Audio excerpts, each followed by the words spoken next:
दोस्तों बांग्लादेश को पाकिस्तान से JF-17 फाइटर एयरक्राफ्ट मिल सकते हैं। अब उसकी पॉसिबिलिटी हो गई है क्योंकि 2 सिमुलेटर उसके ट्रेनिंग के लिए होते हैं वो ऑलरेडी ढाका पहुंच चुके हैं। ये इसका मतलब है कि पुख्ता सबूत है कि अगर उनको ट्रेनिंग मिलनी शुरू हो गई है सिमुलेटर के ऊपर तो इसका मतलब है कि aircraft are not far away. Pakistan aeronautical complex और चाइना का चेंगडू एयरक्राफ्ट कॉर्पोरेशन है जो दोनों मिलकर इसको बनाते हैं। लेकिन JF-17 के फाइटर जेट के 2 सिमुलेटर मिल गए हैं उसको, यानी कि आज से करीब करीब समझो 1 हफ्ते पहले ये सिमुलेटर्स जो हैं वो बांग्लादेश पहुंचे हैं, ढाका पहुंचे हैं। ये कहाँ पे इंस्टॉल किए जाएंगे पता नहीं, किसी जो एयरफोर्स का जो एयरपोर्ट होगा वहां पे भेजे जाएंगे। बांग्लादेश के Daily Asian News Asian Age की एक रिपोर्ट आती है, उनका कह रहा था कि हाँ दोनों कंट्री के बीच में एक डिफेंस डील हो रही है और बांग्लादेश के जो पायलट्स वगैरह हैं या वर्कर्स हैं, एयरफोर्स के वर्कर्स हैं, उनको इस प्लेन के जो ऑपरेशनल क्लाइमेट होता है उससे उससे इंट्रोड्यूस कराया गया है उनको। अब यानी कि एक सिमुलेटर के आने का मतलब क्या है, सिमुलेटर पे ट्रेनिंग देने का मतलब क्या है, सिमुलेटर के क्लाइमेट से आपको इंट्रोड्यूस कराने का मतलब क्या है। इसका मतलब कि Bangladesh has almost decided to buy this aircraft in very near future और वो उसका शायद जो एक लेटेस्ट वर्जन है JF-17 ब्लॉक 3 वेरिएंट, वो शायद इसको वो खरीदने जा रहा है।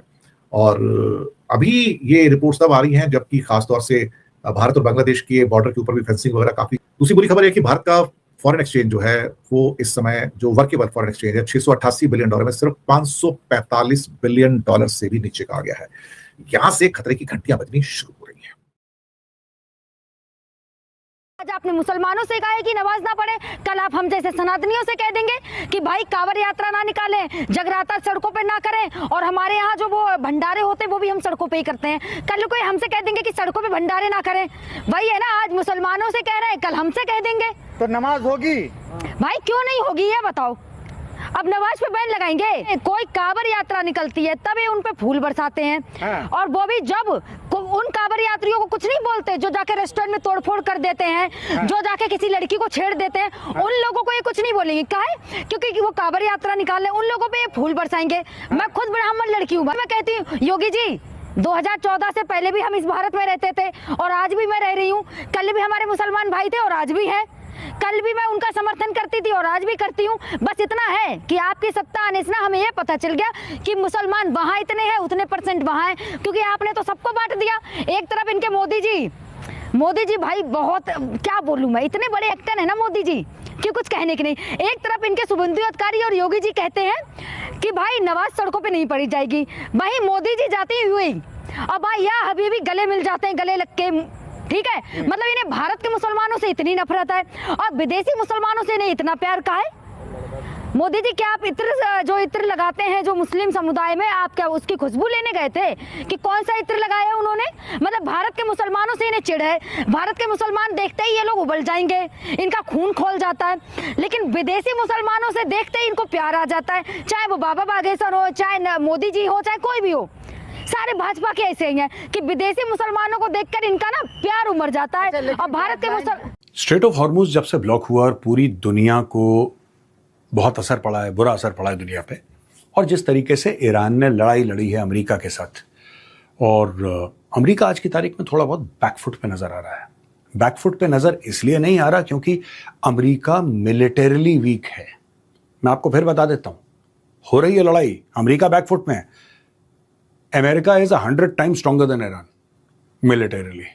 प्रॉब्लम यह है कि जो अमेरिका का राष्ट्रपति है, he is a person who cannot make up his mind. कभी ऐसा, कभी वैसा, कभी ये करो, कभी वो करो। देखिए, अगर शेरों की फौज है और उसका लीडर भेड़ है तो फौज भेड़ों की हो जाती है, और अगर भेड़ों की फौज है और उसका लीडर शेर है तो वो फौज शेरों की हो जाती है। It's all about leadership. And America, I think they've really suffered because of Donald Trump's leadership, especially in this Iran war. It was an ill thought through war. आप लड़ाई लड़िए, आप लड़ाई ना लड़िए, वो आपकी मर्जी है। I don't have a point of view on this कि why did US and Israel attack Iran? I don't care. As long as they are not hitting civilian targets, मुझे कोई फर्क नहीं पड़ता। जैसे अमेरिका ने एक टोमाहॉक मिसाइल डाल दी मेनाब के एक स्कूल में, 168 बच्चे मार दिए। Now, this is absolutely and so terribly wrong. It's so terribly wrong.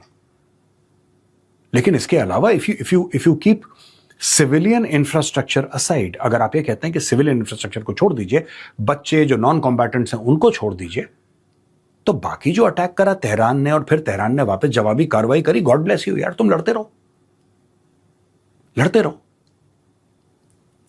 America बहुत पहले ईरान को निपटा चुका होता।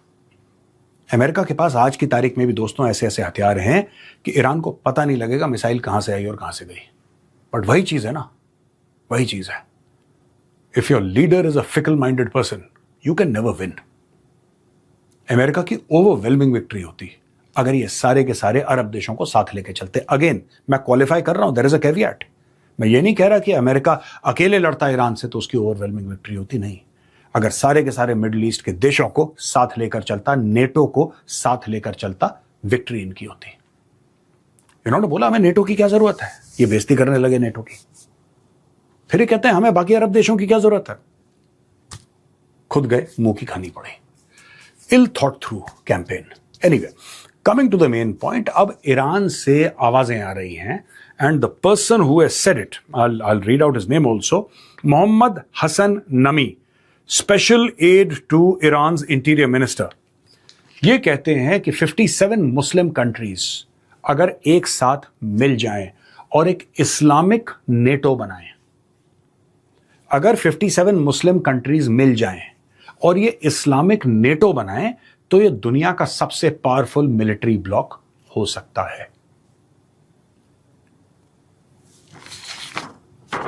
अगर इस कागज पे मैं लिख दूं कि गौरव आर्या के पास खरबों दर खरबों डॉलर है, 100 शहरों में गौरव आर्या की प्रॉपर्टीज हैं और सबसे ज्यादा प्रॉपर्टीज हैं, और गौरव आर्या के पास 500 टन सोना पड़ा हुआ है, तो कागजों में मैं दुनिया का सबसे अमीर आदमी बन जाऊंगा। कागज पे ही तो लिखना है, कुछ भी लिख दो, कुछ भी लिख दो। ये सब फालतू की बातें हैं ये इस्लामिक नेटो की। अगर आप ये देखें, सबसे ज्यादा लड़ाई ईरान ने लड़ी किसके साथ है? क्या आपको ये लगता है कि इजराइल के साथ सबसे ज्यादा लड़ाई लड़ी है? No, not at all. इन्होंने जो सबसे ज्यादा लड़ाइयां लड़ी हैं यूएई के साथ लड़ी हैं, इन्होंने आसपास के मुस्लिम देशों के साथ लड़ी हैं। तो ये जो इस्लामिक नेटो का सपना है, ये पहली बात ये फर्जीवाड़ा है। आप आज की तारीख में पाकिस्तानियों को, उनका जो खून है वो उबाल मार रहा है। ईरान के सगे हैं। ये वही पाकिस्तान है जहां पे शिया बेरहमी से मारे गए, खासतौर से कराची में। आज की तारीख में आप इवन टुडे ये शिया सुन्नी का जो डिवाइड है, बहुत जबरदस्त डिवाइड है ये शिया सुन्नी का। ये ऊपर नहीं आता उबल करके, आपको ऐसा नहीं लगता कि जैसे दूध का उफान होता है कि आपको कुछ दिख जाए, लेकिन it is very much there. Forget about शिया सुन्नी। मजहब के ऊपर कुछ नहीं बनता। एक मजहब के ऊपर एक्सपेरिमेंट तो आपने देख ली, पाकिस्तान देख लिया ना आपने। मुल्क बनाने चले थे, हलवा बन गया। ये नहीं होती। देखिए, देशों के अपने नेशनल इंटरेस्ट होते हैं। Countries have the national interest. आज की तारीख में लैंग्वेज वही, कल्चर वही। छोटा सा एग्जांपल देता हूं, ये तो फिर भी एथनिकली अलग है ना। जो ईरानियन लोग हैं ये अरब थोड़ा ना है, दे आर नॉट अरब्स। मैं आपको छोटा सा एग्जांपल देता हूं अरब देशों का। आज की तारीख में यूएई और सऊदी अरब के बीच में खटपट है, वही वेशभूषा, वही खाना, वही जबान, वही सब कुछ। कतर की नहीं बनती सऊदी से। कुछ साल पहले तो इनका बहुत बड़ा एक मामला हो गया था। सऊदी ने लिटरली ब्लॉकेड करने की कोशिश करी थी। ये इस्लामिक नेटो बनेगा कैसे? ये कहने की बातें हैं, ये गजवाए हिंद टाइप की बातें हैं, बेसर पैर की, जिसका there is no sense of credibility in this entire matter. और ये पाकिस्तान जैसे देश जो हैं, जो गरीब देश हैं, जो गरीब मुस्लिम देश हैं, उनको बहुत ज्यादा इंटरेस्ट होता है।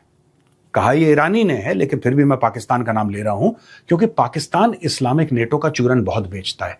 आपने कभी देखा किसी अमीर मुसलमान मुल्क को ये बोलते हुए कि हम इस्लामिक नेटो बनाएंगे?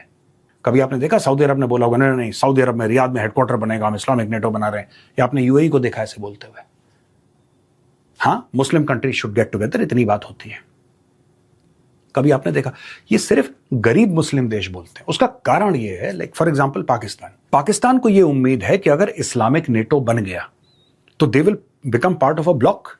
Being the only Muslim country with nuclear power, तो उनको एक लेग अप मिल जाएगा और फिर उनको पैसे मिल जाएंगे, यानी कि मजहब का इस्तेमाल पैसे कमाने के लिए। तो ये पूरा का पूरा एक शगुफा टाइप का है कि ये हो जाएगा तो फिर ऐसा हो जाएगा, फिर इस्लामिक नेटो मिल जाए। कभी कल कोई बोले कि जी हमें क्रिश्चियन नेटो बनाना है। जो नेटो है आज की तारीख में, is it called Christian NATO? Bharat 3-4 और देशों को इकट्ठा कर ले जहां पे हिंदू पॉपुलेशन बड़ी तगड़ी और बोले कि हम एक हिंदू नेटो बनाएंगे, बुद्धिस्ट बोले हमें बुद्धिस्ट नेटो। आपने कभी सुनी ऐसी बात? ये तो बेवकूफी की बात है। This is stupid language to use. What is Islamic NATO? Tomorrow Myanmar, Thailand and a bunch of other countries get together say हम बुद्धिस्ट नेटो बनाएंगे एक। फिर क्या होगा? हम एक बुद्धिस्ट नेटो बनाएंगे। कल इंडिया बोले नेपाल के साथ मिलके, मॉरिशस और 4-5, हम एक काम करते हैं, हम एक हिंदू नेटो बनाते हैं। कोई सेंस है इस बात में? अरे इनको सेंस लग रहा है। यहां पे पाकिस्तानी आर्मी चीफ आसिम मुनीर पहुंचते हैं एक बार फिर तेहरान। और ये तेहरान क्यों पहुंच रहे हैं? या फिर से प्रेशराइज करने के लिए पहुंचे हैं। ये फिर से एक बार प्रेशराइज करना चाहते हैं ईरानियों को। अब देखिए, अमेरिकन आर वेरी स्मार्ट। जब तक अमेरिकन को लग रहा था कि सब कुछ हो जाएगा, चलो पाकिस्तान को इन्वॉल्व कर दो, तब तक तो उन्होंने पाकिस्तान को इन्वॉल्व किया। अब हल्के से अभी भी तारीफ कर रहे हैं पाकिस्तानियों की, तारीफ में कोई कमी नहीं है, इज्जत नहीं कर रहे, तारीफ की कोई कमी नहीं है भाई। अगर आप ये देखो कि क्या ये लोग प्रेज कर रहे हैं, मार्को रूबियो कह रहा है कि यार they have done a fantastic job, except that slowly and slowly the Americans have involved Qatar का इन्वॉल्वमेंट हो गया। मेरा पुराना वीडियो देखिए दोस्तों, जहां पे ये वीडियो मैंने पहले भी दिखाया, आपको दोबारा आज दिखा रहा हूं, जहां पे मैंने क्लियर कट बोला है ये मामला तब सॉल्व होगा, there is only one country in the Middle East that can do it, and that country is Qatar. ये खेल जो है ना, कतरियों का खेल है, ये पाकिस्तान के बस का खेल नहीं है। ये जो सुलह करवाना, diplomatic efforts, the Qataris are past masters of diplomatic efforts. They have been hosting these kind of talks. In fact, they hosted the talks between the Taliban and the Americans, the Doha Accords, very famous Doha Accords, जिसके तहत Afghan Taliban actually वापस काबुल में power में आया। वो American ने sign करा था कि आप आइए वापस, तो आ गए वापस, उन्होंने भी साइन करा। कतर के पास क्रेडिबिलिटी है, कतर के पास दम है करवाने का। It's only Qatar that can ensure peace in the Middle East, because those people are polished diplomats. They've seen the world, they've got money, they've got power, they've got wealth, they've got reach. What does Pakistan have? Except for the fact that Donald Trump invited Asim Munir for lunch at the White House. होता है ना किसी देश के पास, Qatar के पास है। तो अब ये बात चल रही है कि कतर को इन्वाइट करते हैं। और ये आसिम मुनीर क्यों पहुंचे हैं? ये दूसरी बार जा रहे हैं तेहरान। किसी तरीके से हाथ पैर जोड़ के, मिन्नतें करके, पैर दबा के ईरानियों को बोलो कि यार ये इस पॉइंट पे तो हाँ कर दो यार, प्लीज यार इस पॉइंट पे तो हाँ कर दो। देखो हम लोग आगे चल के आपके एक दूसरे की मदद करेंगे, आप भी मुसलमान हैं, हम भी मुसलमान हैं, काम करते हैं, चलो हम आगे चल के इसको सेट कर देंगे।